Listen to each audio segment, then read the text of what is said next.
Today on Young and Restless, Billy tells Sally he's determined to prove himself. Sienna won't tell Nick anything, and Sharon leaves a message for Phyllis. Sally joins Billy at the jazz lounge. She needs a stiff drink after telling Audra her job is on hold. Billy tells her that Kane is rattled and having a bad day too. It seems to be a big deal. They speculate on whether it's tied to his AI being stolen.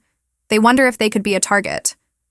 Billy smiles about the idea of Kane getting some of his own medicine. Sally understands but thinks he's too enthused. She reminds him they need to focus on their company, not rattling Kane's cage. It scares her when he gets focused on revenge. He promises this is not like the Chancellor thing. He's just enjoying watching Kane spin out. Sally makes him promise to focus on work. They get back to discussing Audra and whether she'll be patient enough to wait around. Spectra hates doing this to her friend. He wonders if they need to worry about Audra coming after them. She assures him he doesn't. She's still determined to bring her friend on board. They talk about picking their battles with Jill, and Sally says his mom has been nothing but positive and still thinks Billy is clueless. She couldn't have kept this a secret from him. It's crucial that they are transparent. He's committed to cleaning up his act. Sally wonders if that's a good thing. He points out they are drinking ginger ale. He's not drinking anymore. He's also starting to exercise. She's proud of him. He says he wants to stop chasing his tail and help her chase her dreams. He's determined to prove he has changed and isn't destined to fail. He wants to prove Sally is right about him. That's exactly what she wanted to hear. He's sorry if he made her doubt him. He says he knows the man he needs to be and that's who he will be. At the hospital in LA, Nick interrupts Noah kissing Sienna. Noah wasn't expecting him to come back. Obviously, says Nick, asking Sienna to step out. Once he gets her across the hall, he asks if she is having an affair with his son. She says his son's personal business is his own. Nick wants to know what's been happening because he assumes it's connected to the crash. He reminds her he asked her about this before and she covered. Nick assumes she's a skilled liar. Sienna tells him to stop and drop it. He wonders if her husband may have wanted to hurt his son. She reminds him her husband was out of town the night of the crash. It is Matt Clark, he insists, explaining he is a vicious and vengeful man. She thinks he's delusional. Nick says he's known Matt since he was a teen and even framed him for his murder before he snuck off to LA to reinvent himself. He asks how much she knows about his past. She laughs about how committed he is to this crazy story, but he assumes she's never met her husband's family. Sienna refuses to be interrogated by him.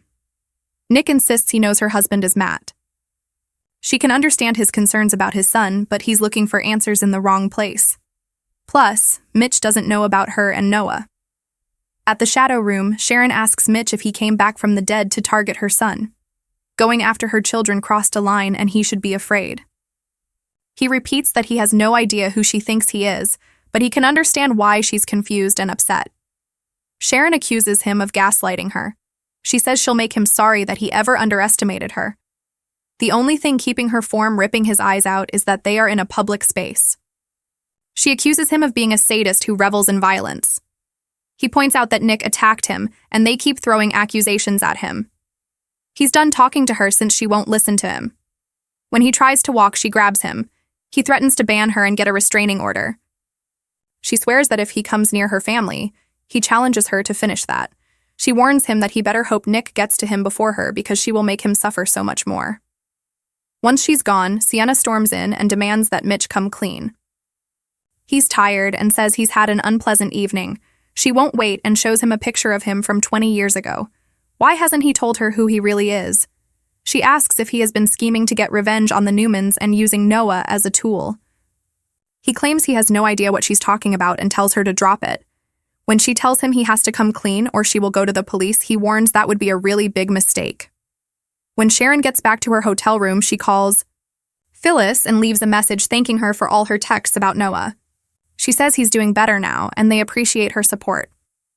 Sobbing, Sharon says emotions really come out sometimes and hangs up. She calls Nick next and tells him she needs to know about the woman talking to Noah. She admits she went to confront Matt. She won't let him threaten anyone in her life. She's sure he won't stay away from Noah. Do they need to go to the police? Nick returns to his son's hospital room and asks him what is going on. His son didn't tell him because he didn't want him to get judgy. He feels guilty because of Allie and he doesn't know how serious it is. Nick asks how much he knows about her husband. Noah says he met him in London and Mitch gave him the push to open a club. He seems like a good guy. Nick wants him to promise to go nowhere near Sienna or Mitch again. Sharon shows up and wonders what's happening now. That makes her son think they know more about the accident. Nick explains that he caught their son in a compromising position with Sienna. Noah gets worked up and demands to know what they are keeping from him with all their weird looks. Sharon tells Nick their son needs to know. Nick explains that Mitch is an alias for a man from their past. They believe he tried to kill him,